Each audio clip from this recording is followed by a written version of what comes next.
After I bought a new car, my husband's mother took my keys and said, "This suits me better. You can drive my old one." My husband chuckled, "She's just joking." But when she drove off, I took out my spare key and made a call.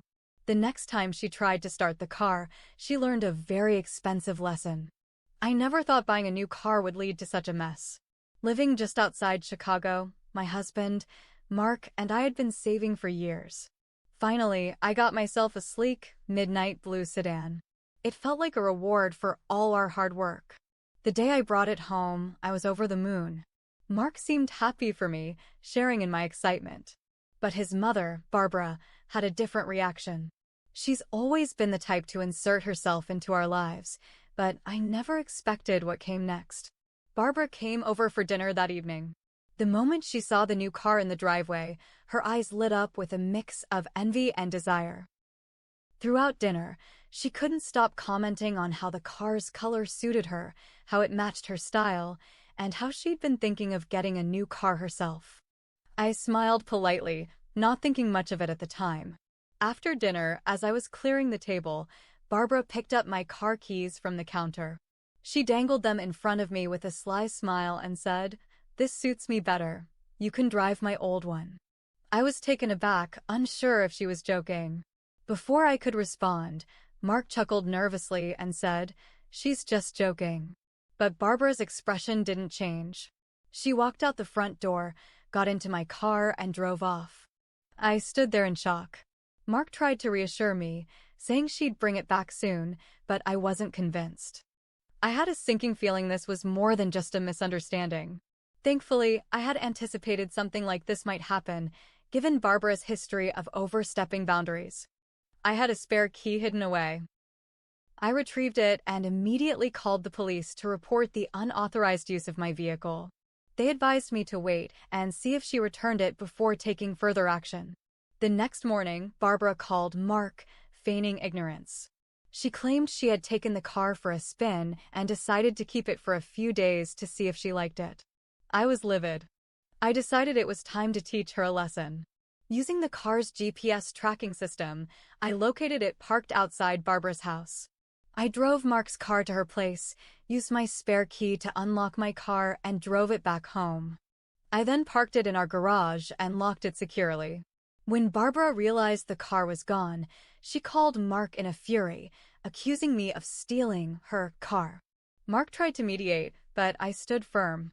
I told him that if she couldn't respect our property and boundaries, there would be consequences. Barbara showed up at our house later that day, demanding the car back. I calmly told her that the car belonged to me and that her behavior was unacceptable. She threw a tantrum, but I didn't budge.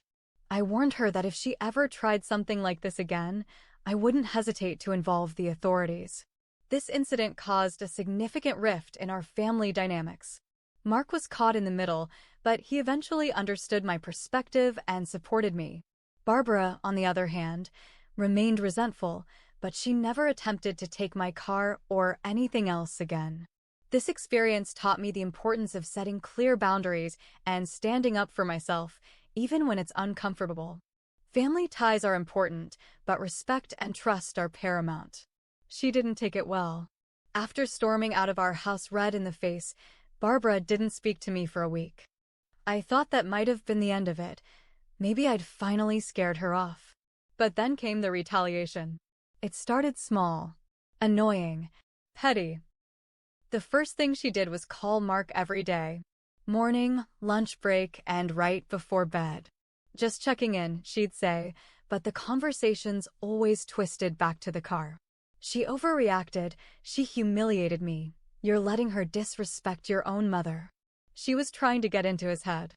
I knew it. And Mark didn't see it at first. Then one morning I went outside, and I noticed something weird. The mirror on the passenger side was bent inward. I didn't remember hitting anything, and I definitely didn't park too close. I brushed it off. But the next day, there were light scratches along the side of the car door. Like someone dragged a key. My stomach sank. I didn't have proof. But I knew. I knew it was her. Mark tried to say it was probably some kid in the neighborhood or a random incident. He told me not to jump to conclusions. So I set up a camera. Just a basic one pointing at the driveway. For nights later, I caught her. Around 2:13 a.m. Clear as day. Barbara in her fleece bathrobe and sneakers, sneaking around our driveway like some wannabe ninja. She walked right up to my car, looked over her shoulder, and pressed something sharp into the paint. Calm, like she was buttering toast. I didn't show Mark the footage right away. I wasn't ready for that fight. Instead, I made a copy. I also added another camera. A few days later, Barbara left a voicemail on our landline. I still have it saved. Her voice was smooth, sweet. You know, Mark's old truck is getting up there in miles. It wouldn't be fair if he had to keep driving that clunker. You could let him use your car during the week. It's not like you need it all the time. She didn't even ask me. She called the house trying to plant seeds again, using Mark like a puppet. That night, I sat down and showed him the video. His face went blank. He watched it twice, rubbing the back of his neck like he wanted to disappear. I don't know what to say, he muttered. You do know, I told him. You just didn't want to see it. The next day, Mark confronted her. She screamed at him on the front lawn like we were guests on some reality show. Neighbors peeked out windows. She cried, accused me of turning him against her, said I was a controlling witch. Said I was manipulating her son. That would have been enough drama for a year. But Barbara wasn't finished. She filed a police report. Claimed I'd stolen something from her. An old heirloom ring she'd let me try on months ago, something I gave back, by the way. I thought it was a joke at first. But she really went down to the station and filed it. I was stunned. The detective who showed up at our house was polite but skeptical. He asked a few questions, looked around, made some notes. No warrant, no charges. Just routine. But it was humiliating. Mark was done after that. He told her she needed to stop. He told her she wasn't welcome at the house until she apologized. She didn't. Instead, she sent letters. Long, rambling, bitter ones. She mailed one to Mark at work. She slipped one under our door. But none of that was the worst part. 3 weeks later, we came home from a weekend trip, just a short drive out to Wisconsin to see friends. When we pulled into the driveway, something felt wrong. I couldn't say why. The house was fine. The door was locked. The windows intact. It wasn't until I opened the garage door that I froze. My car was gone. Mark thought maybe I'd moved it. I hadn't. I pulled out my phone, opened the GPS tracker. It was parked, get this, at a mechanic shop across town. Not in her name. But I recognized the address. It was a place Barbara's cousin owned. A quiet little family-run auto repair spot that always offered deals to her friends. I didn't even get angry. I got cold. I made 2 phone calls. One to the police. One to a lawyer. Because Barbara had just made her biggest mistake. And I was done playing nice. The police were polite again. But this time they took it more seriously. The fact that I had GPS evidence, footage of Barbara sneaking around our house before, and a recent incident report gave them enough to visit the shop.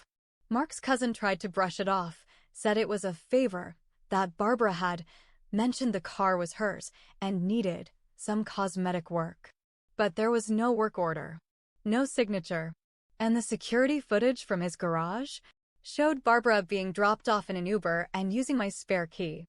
I was furious, but something about it didn't add up. Why that shop? Why now? The answer came when I checked the car after it was towed back home. There were new wires under the dashboard. Messy, hidden behind the panels.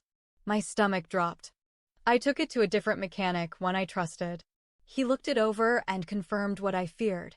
Someone had tried to install a GPS blocker and a second remote starter unit. The kind you could control from another phone. I asked him straight up, could this be used to take over the car? He nodded. Not only that, he said, if this was done right, they could shut off the car while you're driving. That broke me. Barbara wasn't just being petty anymore. She was dangerous. Mark sat in the shop with me, pale and silent. He didn't even argue anymore. He knew. We were past excuses now. We made a report. The police took the mechanic statement, my dashcam logs, and photos. They even opened a formal case. Still, no arrest yet. Just investigation. Then something even more insane happened. A few nights later, Mark's brother Todd called us. We hadn't heard from him in months. He usually avoided family drama. But he said, "Hey, I don't want to get involved, but Mom's been telling people some wild stuff." Apparently, Barbara had been telling relatives that I had a drinking problem, that I'd crashed the car before, that I was emotionally abusive to Mark and had isolated him from his family. She had spread it to her church group, the neighbors on her block, even mutual friends on Facebook. I saw one post that said, "It's so sad when you lose your son to a controlling wife. Cars are just objects, but character lasts forever." The comments were all, "So sorry, praying for you, and you're so strong, Barbara." At that point, I realized she wasn't going to stop until she ruined me. And maybe she already had a plan for that too. Because 2 days later, someone slashed my tires. I came outside on a Tuesday morning, already dreading my commute, and found the front tires of my car in ribbons. Clean cuts. Like someone knew exactly what they were doing. We filed another report. Police started circling closer, but still, no arrest. Mark's cousin lawyered up. Barbara stayed quiet. Then came the letter from the HOA. Apparently, Barbara had submitted a formal complaint to our neighborhood board saying our home was being used as a business with frequent suspicious visitors. She accused us of running an illegal side hustle, even claimed she had proof. The HOA requested a formal review. I had to take time off work just to attend a ridiculous meeting about her nonsense accusations. Mark was shaking with anger. He'd always tried to keep peace, to avoid choosing sides. But she was dragging him down too now. That weekend, he drove to her house. Alone. I begged him not to, but he said he needed closure. He came back an hour later. Quiet. Pale. Hands shaking. I asked what happened. He said Barbara told him, flat out, that she'd rather destroy us both than let me win. She used those exact words. That was the last straw. We met with a lawyer again, this time not just to file reports, but to start a restraining order. The lawyer advised a cease and desist letter first. We sent it. Certified. With documentation. But Barbara didn't stop. Instead, the next week, she filed for emergency guardianship of Mark. Claimed he was mentally unfit. I laughed when I first heard it until I realized it was real paperwork. She filed it at the county courthouse, using twisted versions of his medical records from when he had anxiety attacks years ago. She made it sound like he was out of control, that he couldn't manage his life. It was a long shot. A desperate move. But one that could have gone very wrong. We were done being quiet. And we were ready to fight. We got the emergency guardianship thrown out, fast. Mark's lawyer ripped it to shreds in court. The judge took one look at the paperwork and said it was a waste of time. Barbara didn't even show up for the hearing. She sent a lawyer instead, who looked about as thrilled to be there as we were. But the damage was already done. Mark was broken. He stopped calling her. He stopped defending her. He didn't say it out loud, but I saw it in his face. He finally realized who his mother really was. And that should have been the end. But like I said, Barbara had one more move. 3 weeks later, I was leaving work, walking toward my car, and that's when I noticed the smoke. Light, gray, coming from the front hood. At first I thought it was steam. Then it got thicker, blacker. Then the smell hit me, plastic and chemicals. I dropped everything and ran. I wasn't even close when the flames burst through the windshield. My car, fully engulfed. Right there in the parking lot. The fire department came quick. They put it out fast, thankfully. No one was hurt. But the car? Completely totaled. Melted from the inside out. The engine block cracked. Every inch burned or warped. It was arson. That's what the investigators said. Someone had poured accelerant into the air vents through the front grille and lit it up. They pulled the footage from the building's security cams. It was Barbara, caught on tape. Hood up, gloves on. Big sunglasses like that would hide her identity. She didn't even try to hide her car. pulled up like it was a grocery run. The police finally arrested her. We pressed charges for destruction of property, trespassing, harassment, and attempted fraud. Mark's cousin's garage was also fined. Turns out, they'd tampered with more than my car. They were part of a small insurance fraud ring, and Barbara had tried to claim my car under her name as stolen for the payout. Everyone involved went down. The trial took months. Barbara pled not guilty at first, then tried for a deal. She ended up with probation, community service, and a huge fine. She lost most of her retirement savings paying restitution. But I wasn't satisfied. You might think I'd be happy with that. I wasn't. Because somewhere along the way, I lost things too. Not just my car, but my peace of mind. My time. My patience. My faith in the idea that family always wants what's best for you. I wanted her to feel just a fraction of what she made me feel. So I told everyone. Every cousin. Every church member. Every neighbor she lied to.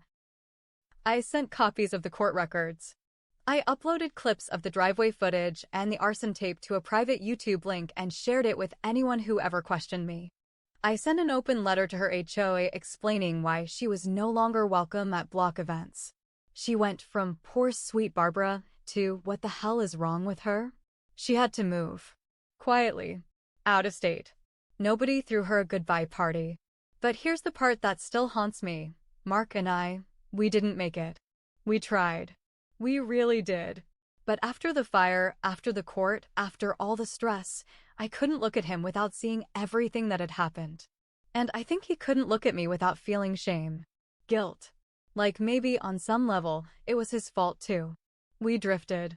Slowly, then all at once. He moved out 6 months later. We stayed friendly. No screaming. No hate. But it ended. And maybe that's the true cost of letting things go too far. Not the car. Not the money. But the things you thought would always be safe.